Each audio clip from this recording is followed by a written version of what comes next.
Thank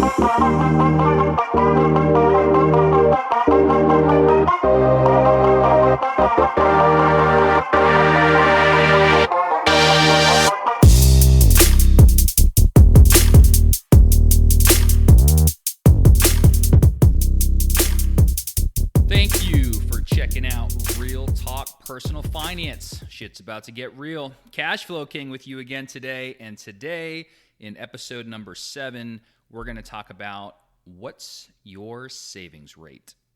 Thanks for taking the time with us to tune in. If you have a personal finance related question, don't forget to send an email to realtalkpersonalfinance@gmail.com. Again, that's realtalkpersonalfinance@gmail.com to get your personal finance related question answered on the show. We are going to talk today about your savings rate. What in the world is a savings rate? And that's a great question. So when you hear the phrase savings rate, what do you personally think about? What do you think of? What does that mean to you? And you're probably scratching your head or just kind of waiting like, all right, Cashflow King, get on with it already, because I don't know the answer to that question. And you're in good luck because nobody really knows the answer to that question. Everybody seems to define it a little bit differently. Before we get into savings rate defined or undefined, as I like to call it, just a quick note about this particular episode and who this podcast show is for. Today's episode, unfortunately, is not for those that are just buried in credit card debt or have some payday loans or any other crazy type of high interest rate consumer debt. This show is not going to appeal to you, quite frankly. This show is more for people that are simply trying to do a quick benchmark or checkpoint on, hey, how am I doing on a month-to-month basis with my personal finances? Maybe you have the typical, consumer type of loan products. Maybe you have some retirement plans, maybe a retirement plan at work. You're saving a little bit of money, you're investing a little bit of money every month. You just kind of want to improve your finances in general. Those are the folks that I think today's episode is going to appeal most to. So I just want to start with that. Okay, so savings rate defined, or again, savings rate undefined. Everyone is going to define a savings rate differently. And I'll give you some examples as we go through the episode today, but I'll start by saying that you need to define what that means for you. Anybody can Google it and come up with a definition, or this source says this and that source says that, but you have to come up with something, in my opinion, that is meaningful to you. So if you look, just a couple sources that I had looked at in preparation for today's show, one of which was the Bureau of Economic Analysis, or the BEA, and you can check them out at bea.gov. They define it as personal earned income net after-tax dollars is what we're talking about. So wages, not capital gains or investment income of any kind, but simply personal income. And we're talking about net after-tax dollars, how much of that is saved versus consumed. That's how they would define it. And according to the statistics on their website, shockingly, in the United States, as of December of 2021, we have a 7.9% savings rate in the U.S. based on their definition. Another source, which some people may be familiar with, and this was out of an article back in July of 2017, CNBC, also agrees with using the after-tax number as opposed to gross income, which would be before taxes. And you have other sources. There's a website that seems to be fairly popular out there called Saveology. They're in the camp of using gross income as opposed to net income. So again, nobody can really agree on what in the world this actually means, but there are some different ways to calculate it. So let's talk about what those are, and you can maybe pick one that resonates for you, and then I'll share a little bit about how I personally view this. Different ways to calculate a savings rate. Some people will include retirement plan contributions. So some will include their own contributions to a plan only. Other people will also include their employer match if they are getting one. So some people will take those figures and then add in the amount after taxes, so their net income that is not consumed. So money that's either saved and or invested. So some people will calculate it that way. Some people, and I quite frankly think this one is a stretch, will use retirement contributions. They will also use after-tax amounts, and then they'll even add in something like principal pay down on a mortgage. And they'll make the argument that, well, I'm making a mortgage payment and a portion of that mortgage payment goes towards paying the principal, and therefore I'm building equity in the home, and therefore I should include that in my savings rate. My response is bullshit. As we've talked about in other episodes about home equity, I think it was episode number 5, The Power of Your Mortgage. You can hear some thoughts about that. I won't rehash that here, but I do think that that's a stretch to include principal paydown, although some folks are very passionate about including that in their savings rate. So I'll leave that for you to decide what you want to do in your own situation if you do own a home and you do have a mortgage. Other people will do just after tax only. So you have your, let's say you're an employee, for example, a W-2, you're going to have benefits that typically will come out via payroll deduction. A lot of those benefits will be pre-tax. Some of those benefits may be after tax. You probably have some retirement plan contributions that are coming out of that. And then after all that and your tax withholdings, you will have the net amount that hits your bank account or credit union account. That after-tax amount, that's what a lot of people will use. And they'll look at it and say, okay, how much did we bring home? What is our take-home pay? And then what portion of that is able to be saved or invested versus what portion of that is consumed through personal expenses. And personally, I like that one. I would suggest for a lot of people starting there. And we'll get into what I like to call Cash Flow Kings levels, the different levels of savings rates and my kind of little key catchphrases for those if you're interested. I think it's kind of a fun little exercise to go through here in a few minutes. But if you're not where you want to be, then maybe you can start incorporating some of the other elements. So maybe you start with your after-tax net take-home pay and figure out what your savings rate is based on that. And then you can always say, well, that's not really what I want it to be, but I didn't include my contributions to my retirement plan at work, say your 401k or Roth 401k, for example. You could go ahead and add that back in. When I'm tracking savings rate personally, and shout out to ODog, who's a listener of the show, who gave us a nice review, I know that some people will look at this from the standpoint of, and I like this one, anything that flows through and hits your pocket that gets reinvested, regardless of where that money comes from, should be counted in your savings rate. So let's say you had investment real estate or dividends from a stock portfolio or ETF portfolio, for example, and those funds were reinvested. Say you had investments in a real estate syndication, which we'll probably do a show on different types of investments, and maybe we'll talk about real estate syndications at some point. And let's say you get a quarterly distribution from that syndication. So that's money that flows into your pocket on a quarterly basis. You could choose to go ahead and spend that money and consume it, and obviously it wouldn't count towards your savings rate, or you can choose to save and or invest those dollars back into whatever you're putting your money into, whether that's a savings vehicle or an investment vehicle, so on and so forth. And so that those dollars would also be counted in your savings rate. So I do like that. Shout out to ODog. Personally, I do track net after-tax personal cash flows versus expenses. And so that's kind of the way that I would look at it as well. So we're talking about income from work, whether those are wages or earned income if you're self-employed, and any other types of investments that will flow through to your personal pocket. I do not personally include anything that is funneled through business type of investments. So again, if you own rental properties and those rental properties are in an LLC, a limited liability company, and you have essentially rents that come in, mortgages go out, you are putting aside a portion for reserves. So, and that essentially gets recycled within the business. I would not count those types of investments. So anything that is flowing through to your personal pocket, I would count that. So that's where I would start. Again, you can always add back in your retirement plan contributions. It's really, there's a spectrum, and you have to kind of see how you want to look at it.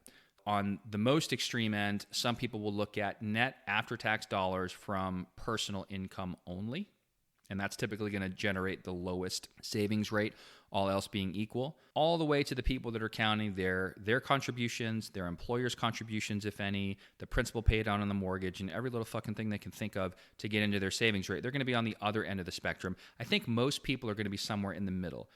Depending on where you're putting the bulk of your money, if you're really trying to put quite a few dollars into retirement plans and you have a large chunk of money that's going there every pay period, for example, you're probably going to want to include that in your savings rate. If you're putting away, 15, 20+% into your retirement plan, you probably are going to want to add that into your net after-tax savings amount as well. So there's no one way to do it. There's no necessarily right or wrong way to do it. You have to do what works for you. But that's kind of how I see it if you put these things on a continuum or some sort of a spectrum in terms of where your savings rate might fall. So let's have a little fun and get into what I like to call the Cash Flow Kings levels in terms of your savings rate. Now, if you don't like where you might be at, again, you may be tempted to go back in and add in different things to boost your savings rate. Whatever kind of games you want to play is fine. Obviously, more is generally going to be better than less, although I do believe that there is such a thing as too much, which we'll talk about at the end as well. So I have 8 different levels for savings rates and what I would kind of term them as. The first one is oh fuck. And that would be a savings rate of 10% or less. I think you're probably going to be in a little bit of trouble there. Not most desirable place to be by any means, but we all start somewhere. So if that's you, don't worry about it.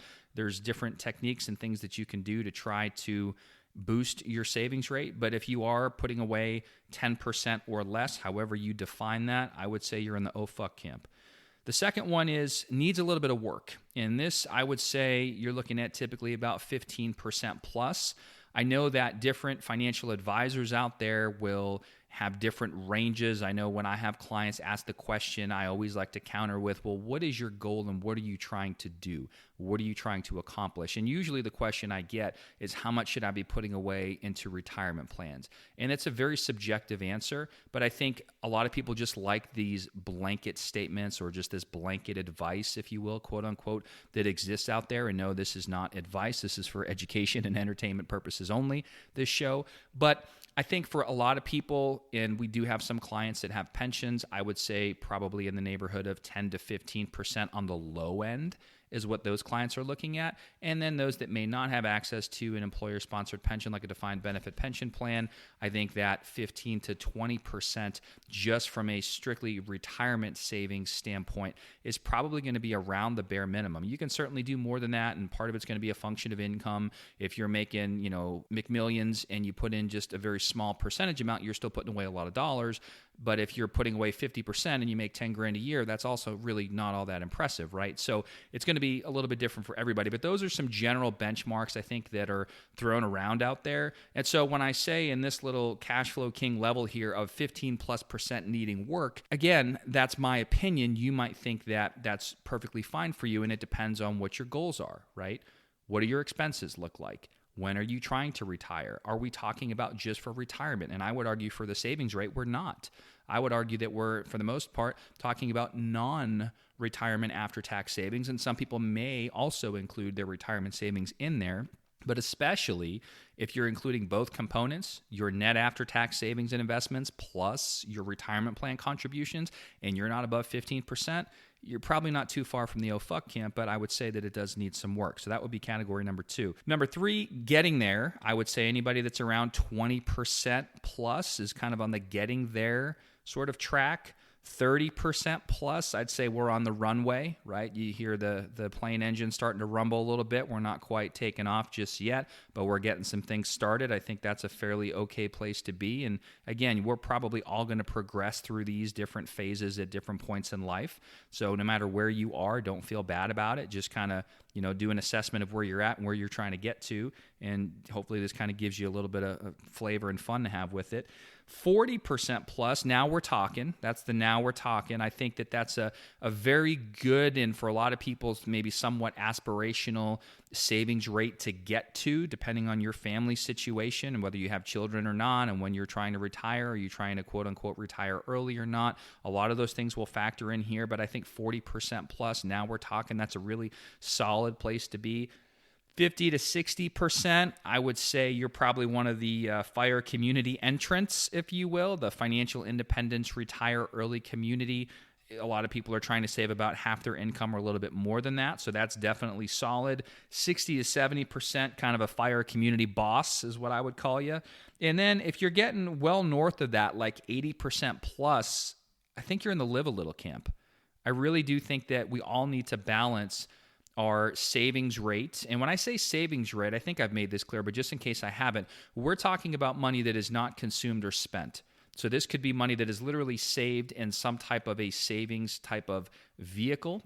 It could also be, and hopefully is more so, money that is being invested into something, whether that's a cash flowing asset, whether that is a equities or marketable securities based portfolio for long-term appreciation potential, whatever that might be. It could be a combination of the two. So we're not just saying like literally put this money in a bank account and watch inflation rip its face off. That's not what we're talking about here. But either way, if your quote unquote savings rate is 80% plus, I think you really need to take a look at your lifestyle. And if it just so happens that you're enjoying and doing everything you want to and spending money in places that you value and you're still knocking it out of the park at 80+%, then that's awesome. But if you're not, or you feel like you're living any sort of deprivation at all, I would argue that north of an 80% savings rate probably indicates you have a little bit of room to spend some money if your lifestyle is such that you would get some enjoyment out of spending that money. Those are the 8 different little things I came up with for the Cash Flow Kings levels of savings rates, and you can kind of see where you fit. And those I completely pulled out of my ass, in case you're wondering. So there's no definitive math that went into that or any particular rhyme or reason other than just looking at some of the more common numbers and trying to get some ballpark numbers and then assign some fun phrases to those in kind of terms of where I see things. And for some people, I say 10% or less is the oh fuck camp. Well, if you're in the crowd that literally just got out of credit card debt and you had some payday loans that you had to take care of and you're just starting out and you're putting away 10%, you're probably doing awesome relative to where you were just a short time ago, right? So again, this is all relative, and it's not to call anybody out or any of us to beat ourselves up about it. It's just something to be aware of and trying to have a little bit of fun with it. So why does this matter?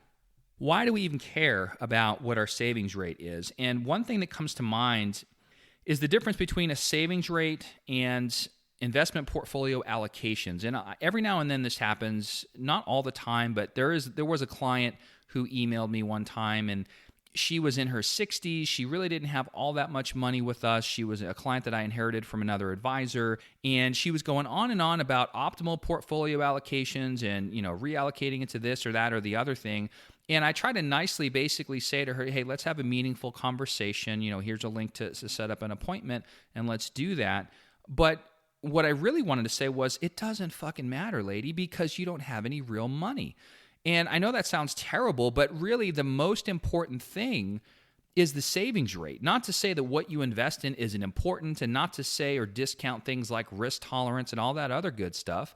But at the end of the day, how much money you're putting behind these things is going to matter way more in most cases than what the money goes into, right? So whether you have a little bit more in this particular asset class and a little bit less in that asset class, if you're only putting away 1, 2, 3, 5%, who gives a shit? It doesn't matter, right? We really need to put some big dollars behind these things to move the needle and make a material difference. And one of the things I think that will matter for pretty much everybody more than anything else is your savings rate, especially if you can boost that relatively early in life. It will carry you so much further than you would ever imagine as you go through and get later on in life. So that's, in my opinion, one of the reasons that it matters. The other thing is just financial empowerment and choices. We've talked before that we do borrow. We had an episode with Cube Crusher on 5 principles and a couple of those. This is not necessarily a FI or FIRE podcast, although I'm sure many of the people listening belong to that community, and I would somewhat consider myself to be in that community myself. It's more about the FI part, the financial independence part, and the choices that gives you as you go through life, depending on what life might throw your way. So it's not like we're being a bunch of misers and rubbing our pennies together and trying to save every little last cent that we can. That's not the point, right? Money is not the goal, as we've said before on the show, but it's a tool to allow us to live the life that we want and do the things that we enjoy. And not always, but a lot of times that does involve some sort of financial commitment or resources. It costs money to do certain things. And so it gives us the ability to make certain choices in life. And I would say that that's why it matters. It's not to brag that you have the highest savings rate among your personal circle. That's not the point. The point is you can live the life you want to. And if shit hits the fan as life goes on, you're going to have a little bit easier of a time navigating those circumstances if you have financial resources to do so. I would say that every dollar we spend, we have a choice. There's going to be some people listening to this and say, this is crazy. Who in the world can save half their income? I got a family with this many kids, and do you know how much daycare costs, and Cash Flow King's full of shit and blah, blah, blah. And to those people, I would say that there's always going to be a way. You may have higher expenses than maybe some other people that you know. Your savings rate may not be where you want it to be, but I would argue that there's almost always a way to reduce expenses within reason, but even more so than that, grow and expand income. As we've talked about on the show before, expanding your means to be able to do more, to be more, to have more. And I'm not trying to get all fucking woo-woo on you, but it really, just to think about that, there's always going to be a way to do that. You know, like today for lunch, for example, I spent fucking $13 on Chick-fil-A. I don't need Chick-fil-A. And as I was driving home, I kind of beat myself up about it a little bit. Like, man, I could have just eaten something at home. We have stuff at home. And then I thought, dude, like, your savings rate is through the roof. Who cares? If you want to have a fucking original chicken sandwich and some fries with some salt on them, you can have it and it's fine, right? Who cares? So anyway, we always have a choice in terms of where our dollars go. Some of us may, on the surface, appear to have more choices than others in terms of what our monthly obligations are, but I would argue that there's always a way to restructure things and really take a look at where your money is going. What sort of habits do you have that tend to cost money, and which of those are good for you and bringing you a lot of value, and for those, keep doing them, and which ones are just kind of a waste and things that you don't necessarily enjoy, or things or habits that you're spending money on that you don't need to be doing. And I won't go through a laundry list of different types of habits. That's for you to decide on your own time in terms of what that looks like in your life, but I would say that it's something certainly to think about. The last point I want to talk about, and then we'll wrap the show today, is just a quick tidbit on financial calculator shortcomings. And this is even true in our space in the financial services world, where there's all these different types of retirement calculators and financial planning and retirement planning software. And one of the flaws, and this has been pointed out on other shows as well, but I think it's worth reiterating here, and that is that it makes the assumption that people are going to spend a percentage of their final year salary. So, for example, part of our software generally will make the assumption that somebody's expenses in retirement, the amount of money that they're going to need for basic living expenses, is going to be approximately 80% of their final year's salary, okay? And by default, you would say, oh, okay, well, then that means that we're making assumptions about what that person's expenses are and what their savings rate is and all these other things. And I would say, yes, that's true. And I don't necessarily think that it's always going to be a safe assumption. Now, for some people, for a lot of people that have relatively low savings rates that may be sort of paycheck to paycheck, I think those approximations could be fairly accurate. And if we just look across the country here in the U.S., unfortunately, as we talked about earlier in the show, with a 7.9% savings rate, depending on how you define it, it's pretty dismal. That approximation may work for the masses, and that's probably why a lot of the calculators are designed that way. But I do think it's worth noting that we really need to look at what our expenses and anticipated expenses are, and then assign some reasonable assumptions to those for things like inflation and so on. But I don't think it should just be a blanket percentage of our final earnings. So let's say, hypothetically, somebody is earning $100,000 a year in their final year salary. We're just going to assume that they need $80,000 a year in retirement. Like, I think that's bullshit. So there's different ways to do it. And when I work with clients, we typically really drill down into what that expense number is. What does it look like now? What is it going to look like in retirement? What expenses do we have that are going to be there in perpetuity? What expenses are we going to have that are going to fall off? So maybe they didn't listen to the power of your mortgage and they are planning on having their home paid off. And for some, again, that's a personal decision. And if they decide that that's what they want to do, that's great. Well, guess what? They're probably still going to have the taxes and insurance component, but the principal and interest component of their expenses may fall off. So we need to make sure we're adjusting for that and we're assigning appropriate timeframes to that. And I say all this to say, just be cognizant of the limitations of some of the financial calculators that are out there and some of the shortcomings that they have. And the reason I bring this up, it kind of ties into savings rate, because they pretty much assume that everybody's savings rate is dog shit, in my opinion. And that's not necessarily going to be the case for a lot of people. Or for some people anyway. Hopefully, if you're listening to this show, you've already started to take steps to improve your own financial situation and, increase your savings rate. So just be careful when you're looking at that. And what it all boils down to at the end of the day is you actually might be able to quote unquote retire, or a better way to say it would be to reach economic financial independence sooner than you otherwise would think by strictly looking at your expenses in dollar terms and not necessarily making a blanket assumption that it's going to be a percentage of your income. I think that's an important distinction to make because they may not be close at all, again, if you have a large savings rate. So with that said, we got a relatively short episode today, just about 25 minutes or so. We're going to go ahead and cut it here on today's episode, What's Your Savings Rate? Thanks so much for checking out Real Talk Personal Finance with the Cash Flow King. Again, if you have a personal finance question you want answered on a Q&A show, feel free to send an email to realtalkpersonalfinance@gmail.com, and we'll make sure to try to include that in one of the upcoming Q&A episodes. Until next time, we will see you in the next episode.